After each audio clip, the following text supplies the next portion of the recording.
Hello, and welcome to the RealRam fam. On my channel, I intend to provide you with a safe platform to discuss the intersections of your entire being, to be able to be comfortable in your own skin, in mission or position. There is no one like you, and we all have a purpose and message. I, for one, am a black woman, mother of four, a military veteran, and a wife, and a social worker, just to name a few. From my channel, I hope that you learn more about military families and social workers. Three of the social work values are my aim in each video: importance of human relationships, dignity and worth of the person, and social justice. No matter what you initially think when you hear social worker, there is more to the profession. Trust me.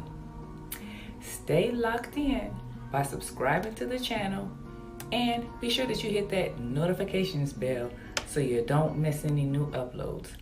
Without further ado, on to today's episode. What's up, Ram fam? So, y'all know how I do. Sometimes I be late, but there's always a good reason why. And on tomorrow, we're going to start this off. Tomorrow is Mario Day, 310. So for those of you nerds out there, go ahead and wish y'all this happy day today. It is Social Work Month. It is Women's History Month. So to my fellow women, my fellow social workers, I celebrate you. And on this day, I have joining me today a fellow social worker. So I'm going to bring him in without further ado and welcome Sain.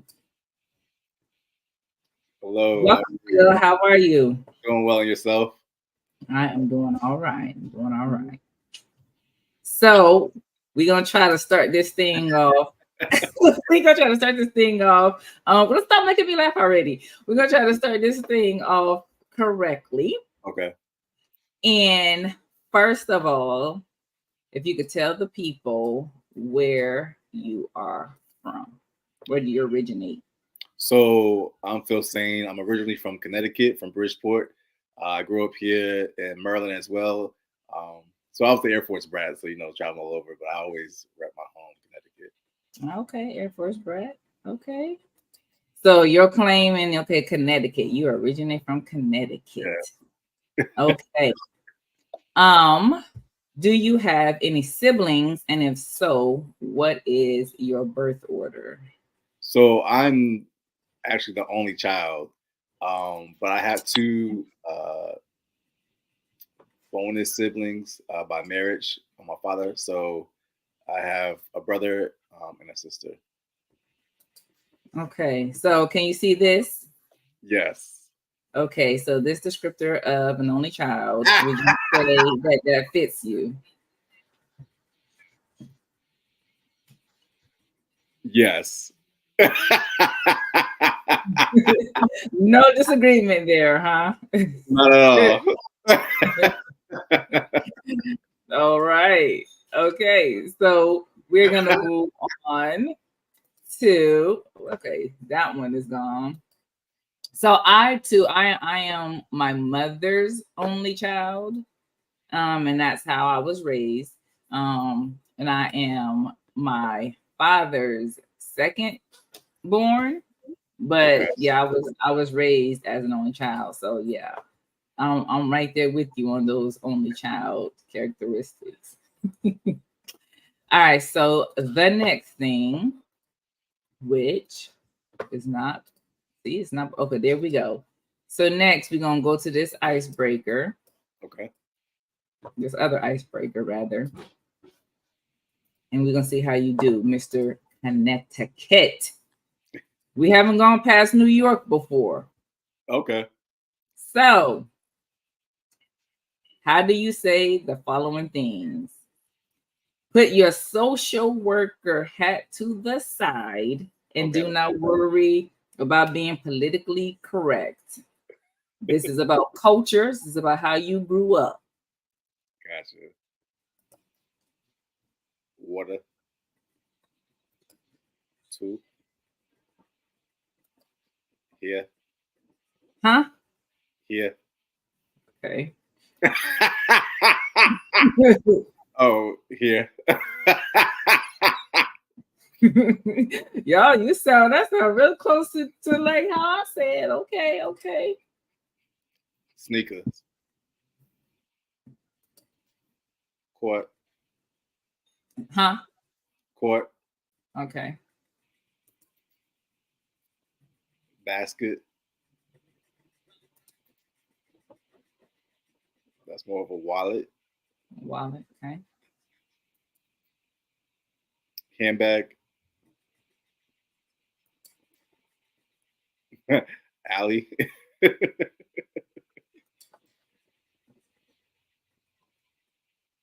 These like hallways Hallway. or foyers. Okay.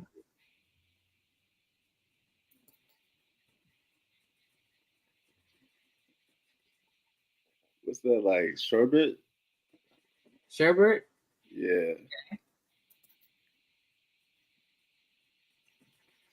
Oh, he's like ices.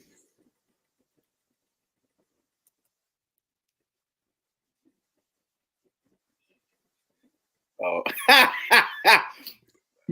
load of stuff. Which word did you say? Boat. Boat. Okay. And the last one. Oh, wife beater. Wife leader.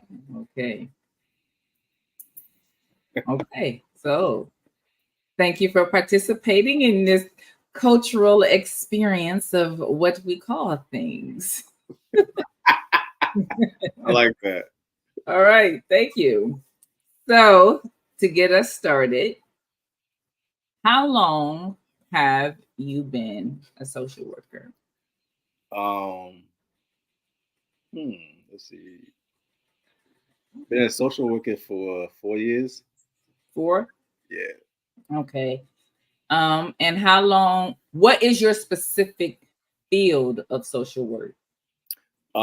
So I do psychotherapy with during the day with children, high school students, adolescents, and evening with adults.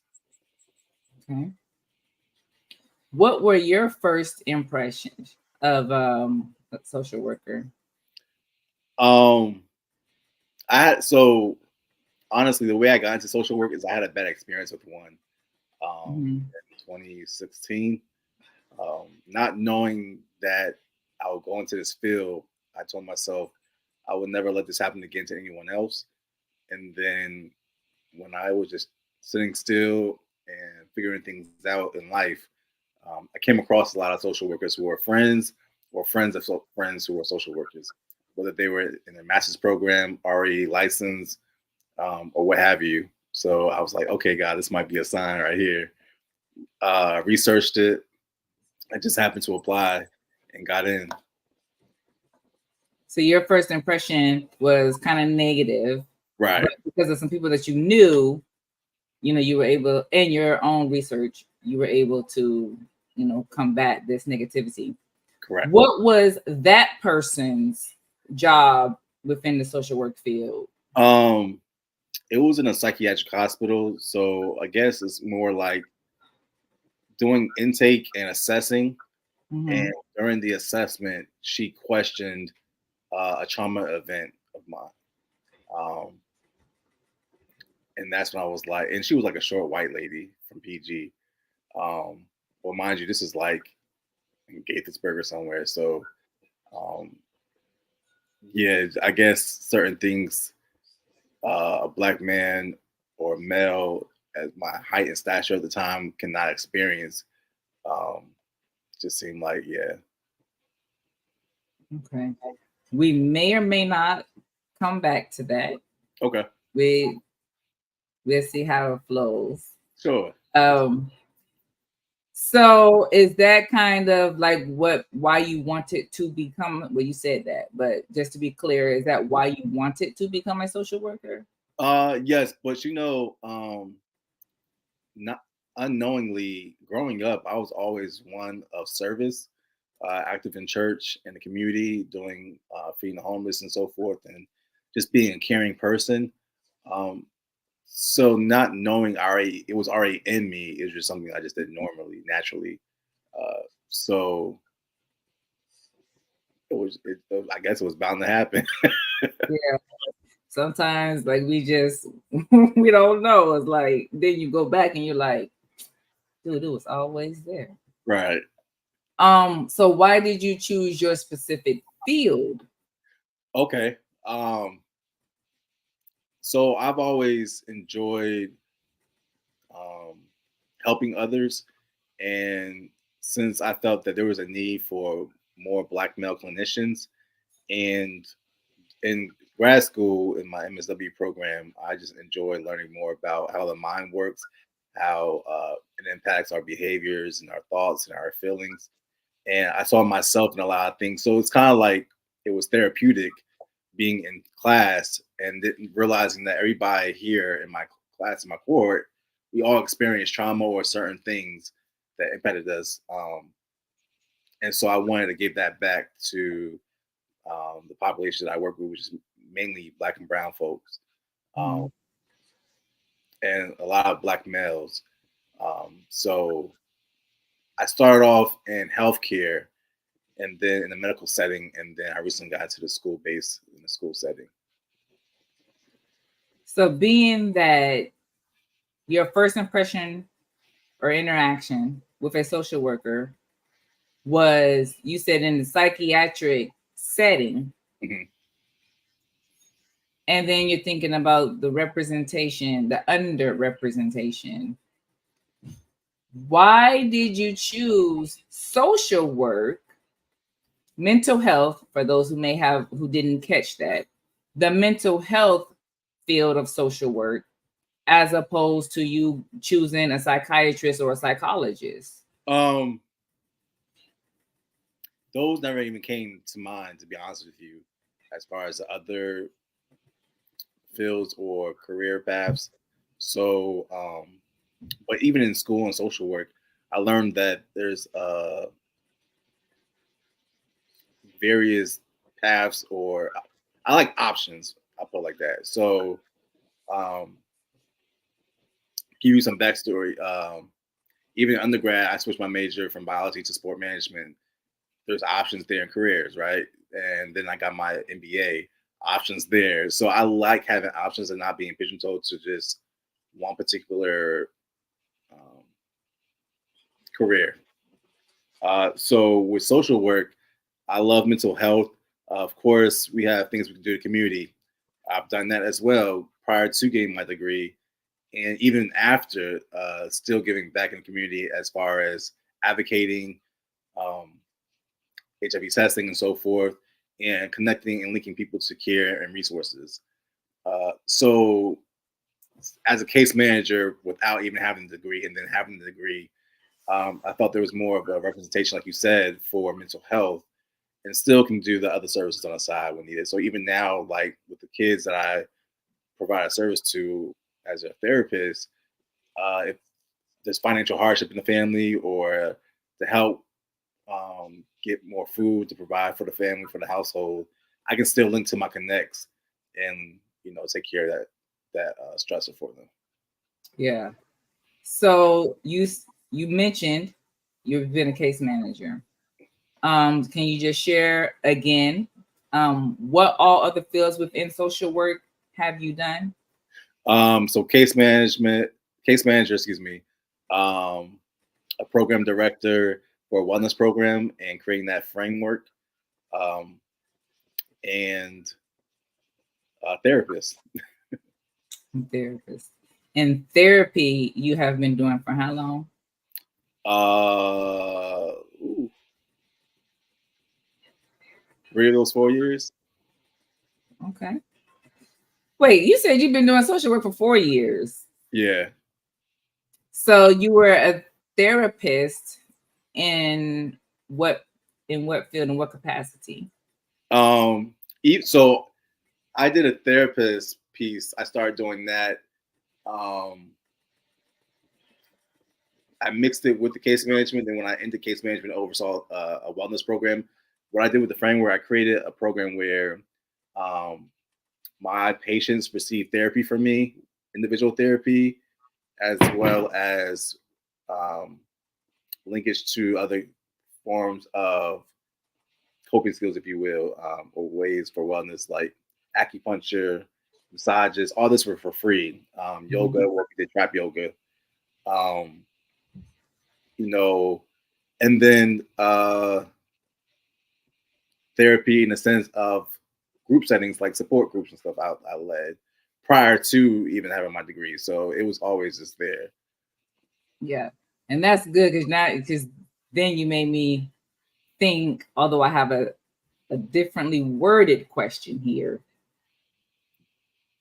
but therapy is more than mental health therapy, because often when I tell people I'm a therapist, then they're like, speech therapist. Yeah, I said the same thing, and they feel like I'm not a speech therapist. I'm a mental health therapist. So yeah, that's how you could have been doing therapy for quite some time. Now, you also mentioned earlier about case management and other things. You said doing that without, I don't know if you said license or degree, and then coming and doing it with one. Right. Without the degree, I was running support groups with persons with HIV, even as a case manager, and then even while in school, and then after school, and even receiving my license, I did the same thing. And so for people who who are maybe not understand how one can provide these various therapies and not have a degree or a license, can you explain that? I think sure. It's more about so in the support group, you're thinking about psychosocial support groups, right? So someone who can relate and be empathetic, and just being strategic. So I use my business mindset into things of how can I get sponsorship to fund for the food, or writing grants, as well as doing activities and having these conversations, these hard discussions about trauma. Um, but before the license and the degree, it was not, you're clear about what you can and can't do. So you only speak to such a certain extent, with knowing that I'm not a clinician at this moment, but you're still able to just have these honest conversations about life in general, and because life be life, and collectively develop strategies and solutions to our concerns and our problems. As a licensed clinician now, I have the techniques, I have interventions, things I thought of. I'm big on CBT, cognitive behavioral therapy, and providing psychoeducation to individuals now about like why they may think this way, behave this way, react this way. And I always tell people that I hold an accountable space instead of like a safe space. So it's still safe, but I can't promise you safe because of what can happen and transpire. But what I could do is hold you accountable, you hold me accountable, and we're more focused on just like their well-being overall. Yeah. I don't know if that was the right answer for you, but yeah. Look, this is your experience. So, what did you want the people to know?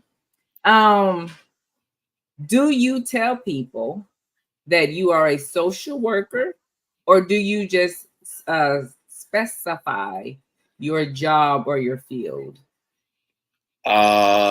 Usually I identify by my job and field, just to hold off, like avoid questions. Because you say social worker, first they think you're taking somebody's kid. That's not what I do. And you gotta explain everything. So I might as well just say what I do is I'm a psychotherapist. Like, I keep it simple. Yeah, and that was my next question. So when people do find out, or if and when people find out that you're not just a therapist, mental health therapist, you are a social worker. What's their very next question? So did you ever have to like call CPS and stuff? And I'm like, I do now. Like I've since day one in the school, I've made so many CPS reports. That was my fear of working with the youth at that moment in that capacity. But I knocked those bad boys out like it's nothing now. But I appreciate it because it's not necessarily saying that they're going to come to the house and this and that. It's just doing our job as mandated reporters. Mandated reporters to report the incident, and then they'll take it from there. So they'll investigate or whatever. Like I'll follow up with my students, and no one came to the house yet, or they may reach out. They're still investigating. So it's not like depending on the situation. It's not like right there and then. It's like cops are coming, arresting the parent or charging or nothing like that. So it's not as the incidents are bad and severe at times, but the outcome or result is not as bad as it seems. If that makes sense. Mm-hmm. To me, right? So you have to be in the field. I guess I really understand. What's the most difficult thing that you have encountered so far? Honestly, I can handle everything, but I hate when I lose a patient by death. So my previous job, I've lost within a year's time 4 or 5 patients due to like comorbidities, just illness.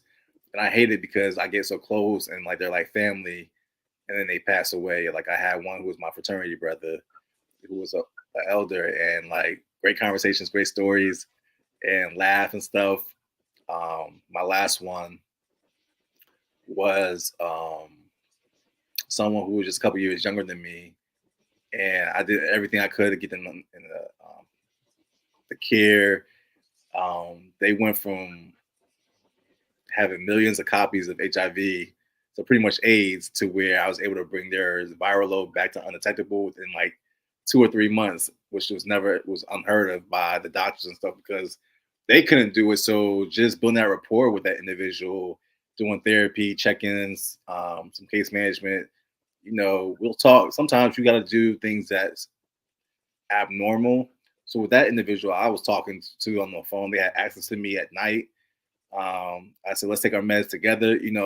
These are things that we do, but we don't get paid much for it. But it's because we do it out of the kindness of our heart and we love to serve. To see the results, I remember my very first loss though was in my internship at St. Elizabeth Hospital, and just as the internship ended, I got a call that one of my clients had passed. He was just released and had passed. So that was hard for me. And then it just started coming. I have a question about self-care, but I want to save that one. Okay. So then in this case, have you ever dealt with transference and countertransference?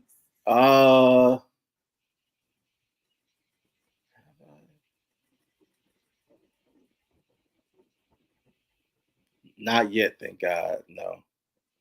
Okay. Well, that's good. That you would relating to your clients so far and trying to, building that rapport and getting them to do things hasn't led, to like seeing yourself or seeing themselves in you. And right. Like I can see a little bit of myself in the story, but I don't allow it to impact my service. Yeah. Or the session or anything like that. I'm thankful I'm able to do that without letting it get that far. It's good. So we are, 24 minutes. I still got a list of questions. How often, if ever, does your morals conflict with the legal rights of your clients and patients? How often?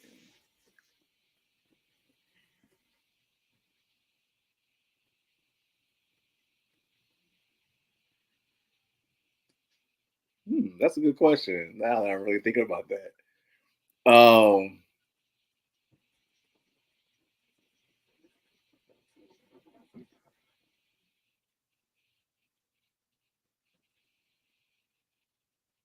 They don't. Um, I know that sounds great, but they don't. That's good.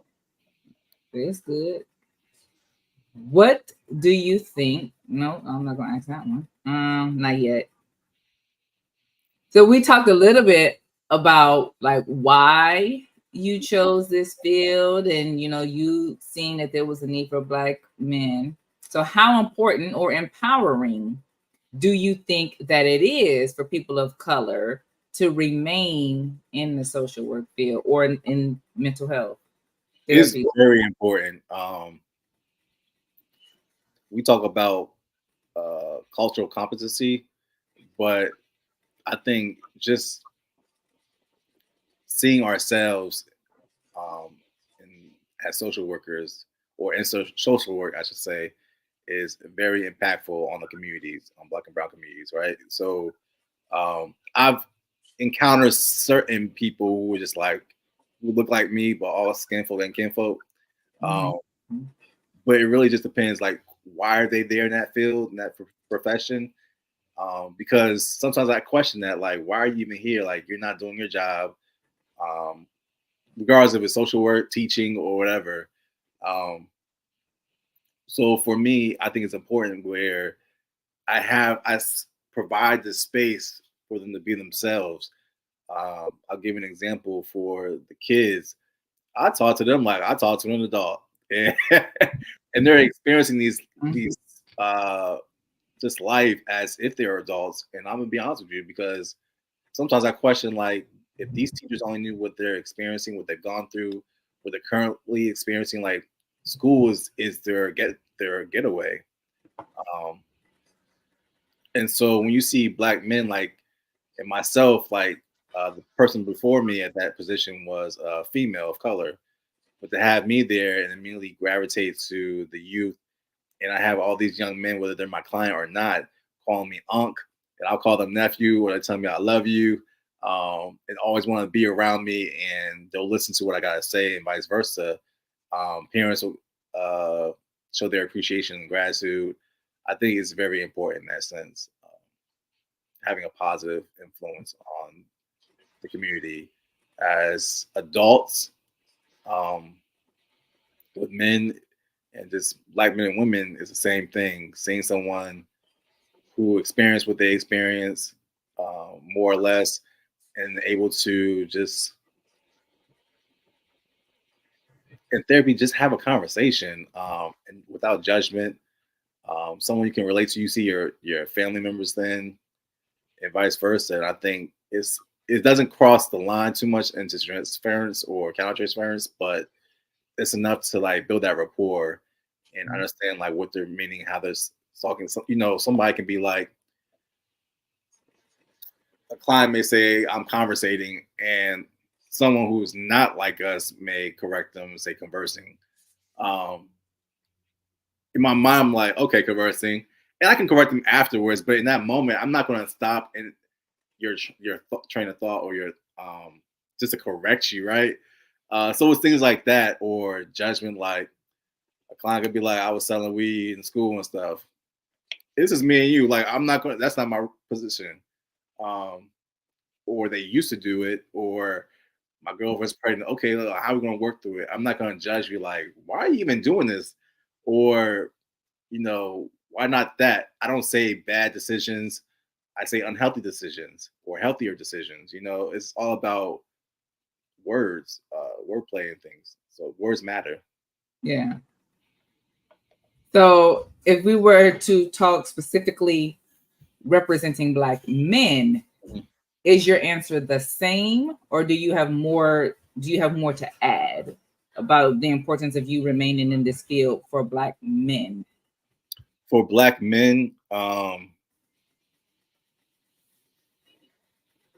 it'll be the same. Um, I'd like to see more Black male clinicians as social workers. Um, is predominantly white women, and then I'm starting to see more Black women, which I appreciate. Excuse me, but I think sometimes you have male clients who just need to see someone that looks exactly like them, can experience day-to-day life as a Black male and understand what they're going through and what they've been through, and can give a perspective or some insight on from those lens. Okay, hold. And I gotta put you on hold because this is the massage place.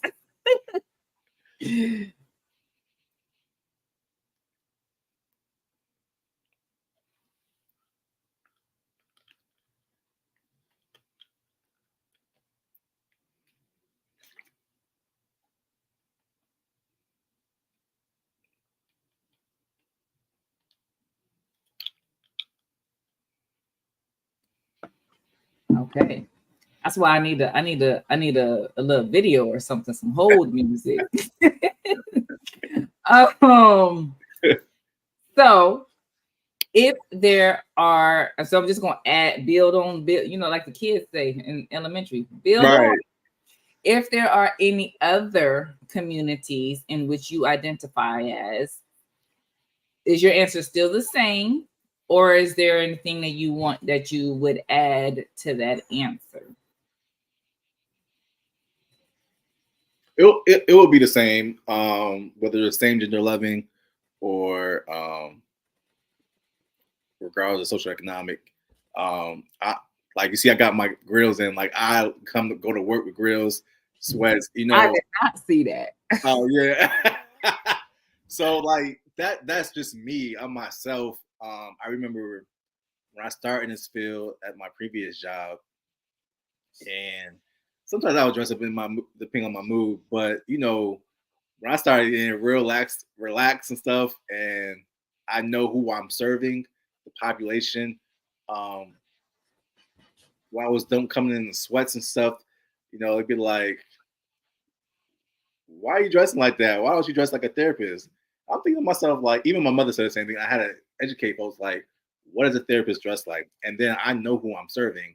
Like, and sometimes I self-disclose certain things without detail to my clients and patients, so they understand that, because people don't realize there's a power dynamic when a provider and a client. So for us, we're looking at the provider up here and we're down here, where I'm like, no, like, we're here, we're equals, because not too long ago I was in your same place, in your same shoes. So don't ever judge a book by its cover.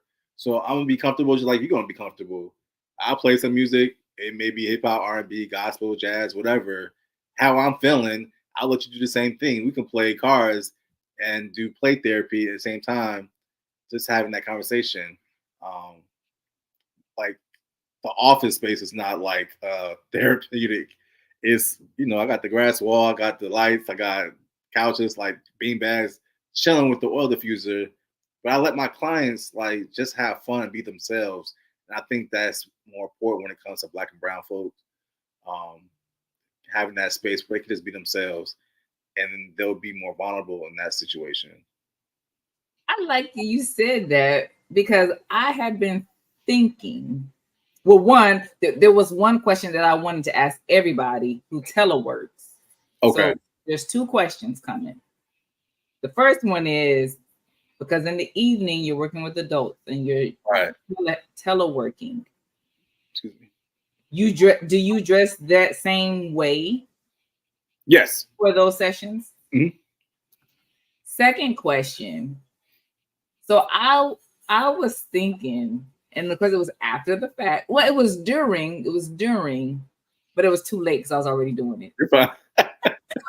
But what you just said struck me, because when I was working in a school, I was working in an elementary school, 2 elementary schools, but brown and Black kids, but I dressed the way I thought a therapist, a professional should dress. I wore business casual clothing to work. Okay. But as I was in the second school, and I was looking more at the staff, like all the staff, the one social worker that they had was, we kind of mirrored each other a little bit. She was black, like the whole school was black. Like this first time in DC, like everybody was black. Everybody was black. Everybody had dreads. Like it was black. I was like, oh my God. Anyway, I'm looking at the teachers. Right. The vice assistant principal, even they was just like the population. Mm-hmm. A little bit of that was happening at the first school, but not as much. So I'm like, hey, how am I to dress? Because if a teacher is coming to school like this, and they got on Air Force Ones and jeans, and like, who should I look like? Should I look like the office professional, or should I look like my community? Mm-hmm. So I'm glad you said that, because I still be thinking about that. But because I'm only doing telehealth now, it's like, yeah, it really don't matter, you know. Right. But going forward,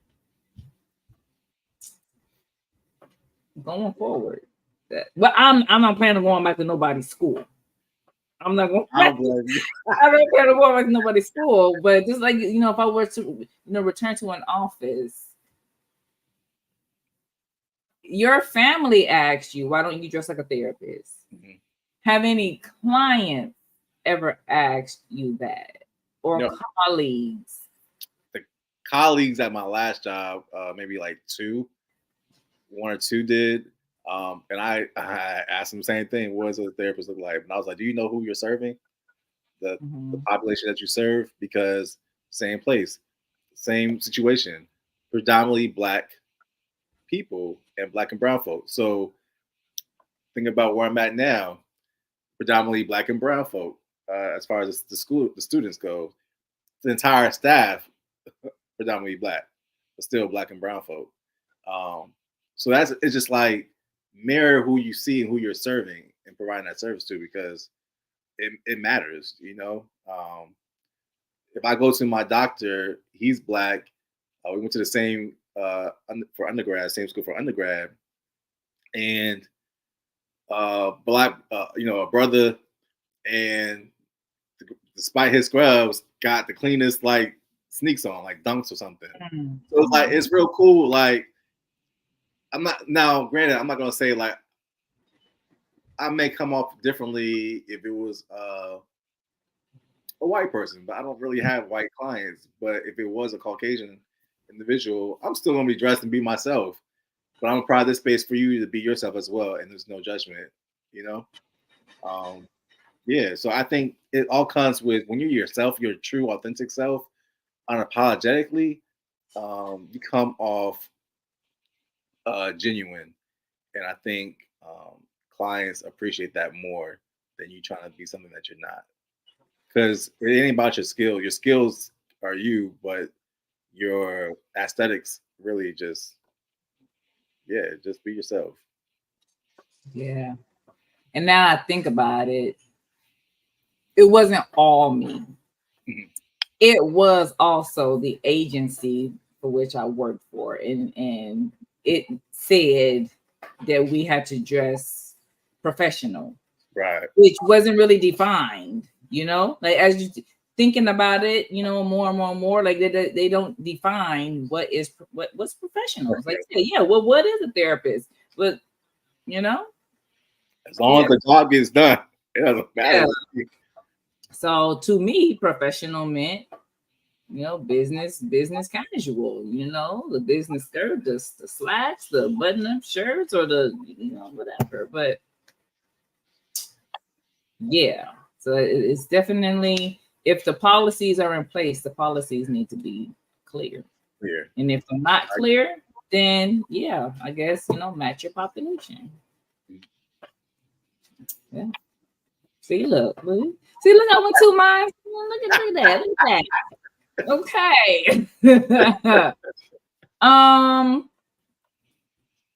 Perfect caveat. Do you find that social workers as a whole help each other?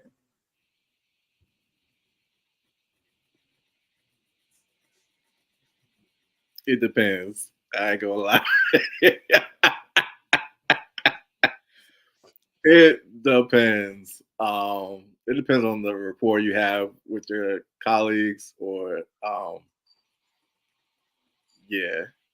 I can't even play a race card because we're diverse at my current job.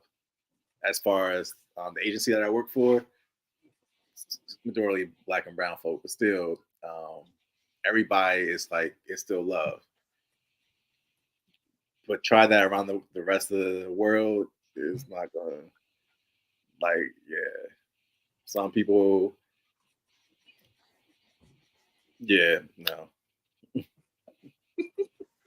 How important do you think peer support and or supervision is in our career field? Extremely important. Where you can bounce ideas with your peers, um, learn new things. Excuse me. Whereas like if they're certified in a certain uh, style of therapy, I can learn some things. How can I implement that into my own without being certified? Um, yeah, everybody's style is different. So I think when you bounce off ideas, or even just talk even like in supervision, if it's like talking about your cases, you're presenting it, but it's kind of like therapy. I like to say, if your supervisor says one thing and sees it from the different lens, you might have an aha moment, like, I didn't think about that. You make a good point. I think that's the blessing in it with your peers and discussing things and practice and stuff. Yeah, agreed. I skipped. What was that question that I skipped? Yeah, I think it's perfectly placed right here. Is what do you think are the most important skills for a social worker to possess? Hmm. Active listening, empathy, creativity,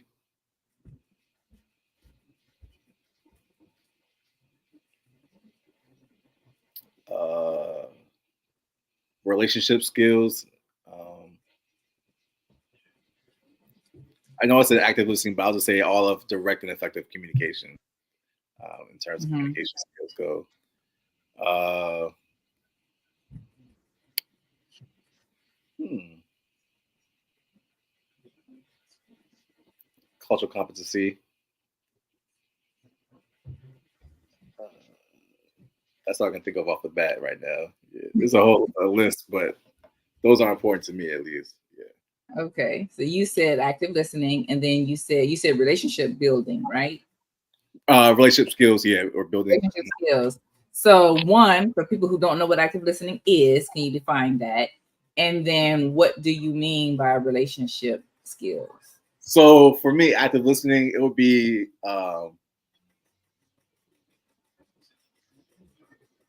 there's to me there's a different. I always tell people there's a difference of hearing and listening. But follow me though, because um, if you like someone said, "I heard you," okay, but for me, it goes in one ear and out the other. But when I'm actively listening to you, I can actually understand and reflect where we have reflective listening too, what was said, and still engage in that conversation. Um, so you might, if someone says, "I went to school, I didn't feel well, I felt sad," and then this and that, at least I acknowledge that and can ask you what happened, as to why you felt sad. This and a lot of people you think about when you're in communication with friends and loved ones. sometimes you say something and they'll pick one thing and not the entire thing out. So they might pick, oh, well, you didn't do this or this and that, but did you hear what I said as to what happened to cause me to do that or led me to do that? Or it's not selective listening, whereas you're actively listening to everything that's being said and able to understand and empathize, um, and move forward in that conversation than to just say, okay. Or, it's hard for me to explain that, but there's a difference. Mhm. And then you said relationship building. Relationship Why did you choose that? is important to build rapport in any relationship with others, especially with a provider and their client. So, building rapport and letting that go and flourish and bloom, something great to where by the time they're being discharged, graduated, whichever term you want to use, um, you made a huge impact on that person's life. Because even now, like I see clients that I still work with to this day, to see the changes they've made thus far is like a blessing. It like I was in a good space earlier this week, or was it last week? And I got a phone call from a client, and they were just telling me all the great things that's been going on that we actually manifested, prayed over, like and talked about like goals and things coming true. Is just like it made my day. Like I actually smiled and cried a little bit because I wasn't in such a good space. But people don't realize um, our work is draining. It takes a big toll on our bodies and our mental health. But when you want to do something as a servant, um, being of service to others is rewarding, and that was a reward for me to see like the growth and the positivity in that person's life. Yeah. You about stealing my closing questions almost there. Oh, I'm sorry. But you were talking about active listening, and I'm as actively listening. You made me realize that I didn't ask you one of the most important questions at the beginning of this interview. Mhm. Is where did you graduate from? Oh, okay. Write that down.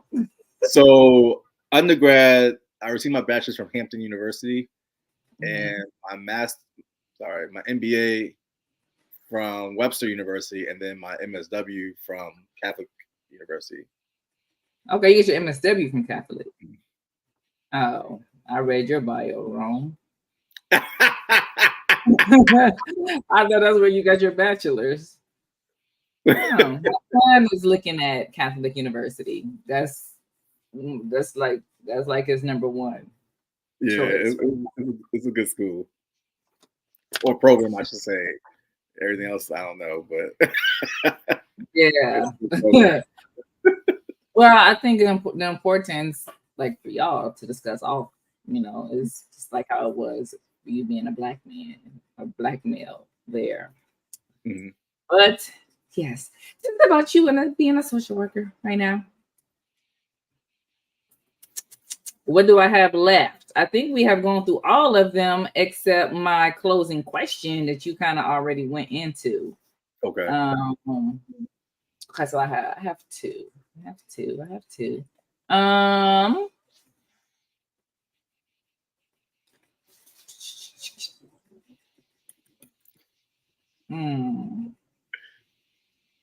How do you feel? Something like that. How do you feel when terminating the relationship with a client? And that just includes all of them, whether you just have to transfer them, whether they've graduated, like just all of them. I hate it because you had that relationship with that person to where it's like, man, sometimes you just want to talk with them. It's like it's not a session for me. It's like just a regular conversation. So they'd be like, "Yo, what's the tea?" Or you just kick in with them, and it's just like you having fun. We laugh a lot. We do activities. I get our homework to the point. that's why it's hard for me if I was to ever like when they find the time to terminate, because it's like every week or so I look forward to seeing how you're doing, what's going on, how that relationship had end, or so y'all had that talk yet? Like, it's just it's like a friend, but from a professional standpoint. I don't know how to explain that, but yeah, so I always feel sad whenever that time comes, because yeah, it's you literally build a relationship with these individuals. Mm-hmm. What would you like to tell the next or possible social worker who will be watching this? I would tell them to be yourself, be in a position, in a place where you want to provide a service to others, and that's a passion of yours. Um,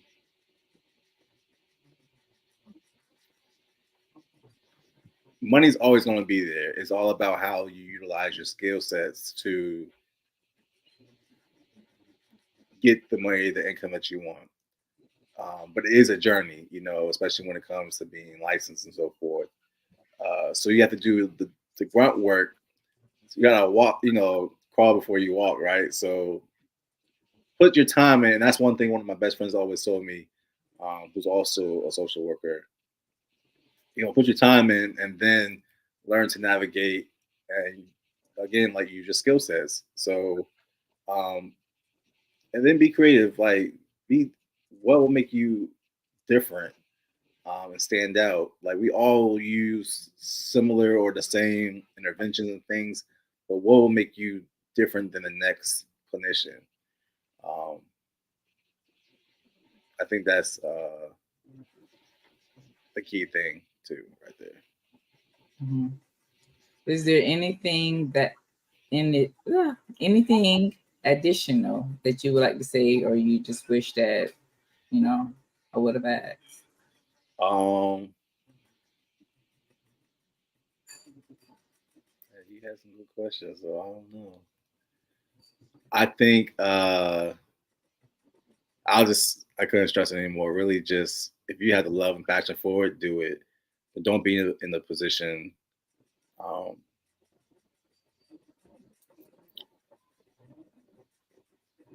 I don't know what other reason people do it for, but when I come across certain people who don't look like us in this field, whether they're new or seasoned, their responses or some of the things they say is crazy to me. So do it for the right reason. Like, be a servant. Um, know your population that you want to provide a service to. I think that's important, because some people are in spaces where they shouldn't be. Uh, yeah, if you have an idea of who you want to serve, the population or populations, and how you want to make a change and what change you want to make, I think just knowing those things, you'll be a great social worker. Nice, nice words. So, Phil, if we were having breakfast at your house, Mhm. would you be serving us pancakes or would you be serving us waffles? I laugh at this because I thought people would be like me, but clearly not. I love pancakes. Um, Yeah. cause I think the bad experience I've had with waffles, not at home, but just out and about, it's a hit or miss. Like, it could be soft or hard, and I'd be like, I like it soft. So if it's a hard edge, no. But pancakes always be fluffy, just and just drip all that syrup and be like, yeah.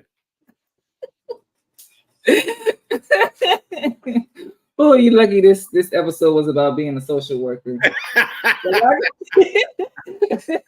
I'm gonna just leave it right there.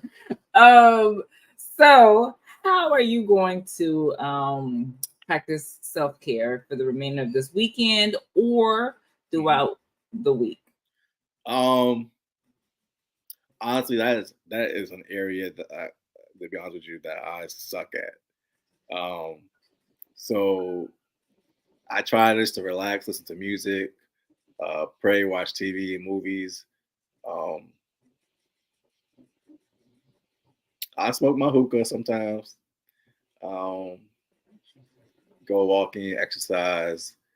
Sometimes I read. It just really depends on my mood, but uh, I try to do what I can, um, and still find that balance of social life too.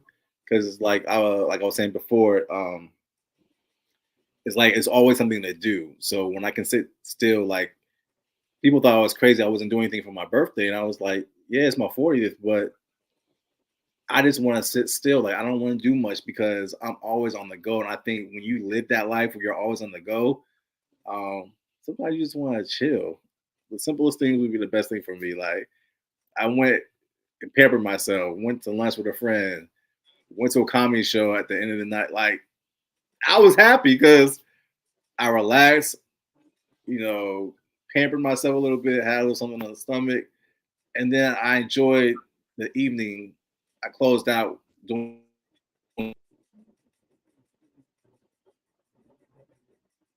It's getting good right there.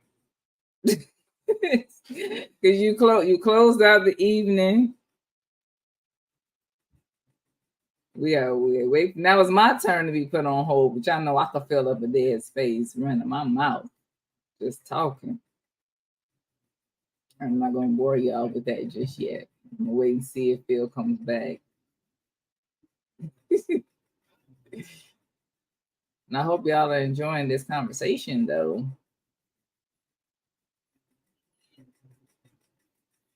It's always good to talk to another social worker. But I'm going to pull up something for the queue.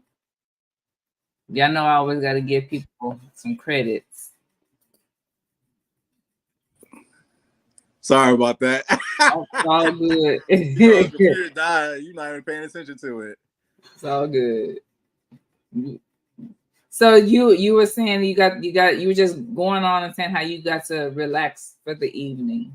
Yeah, and laugh. I love laughing, so it cheers me up. So just going to a comedy show at the end of my birthday, was just good.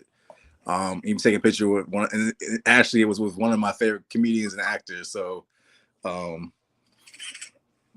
that brought joy to my heart. So the simple pleasures.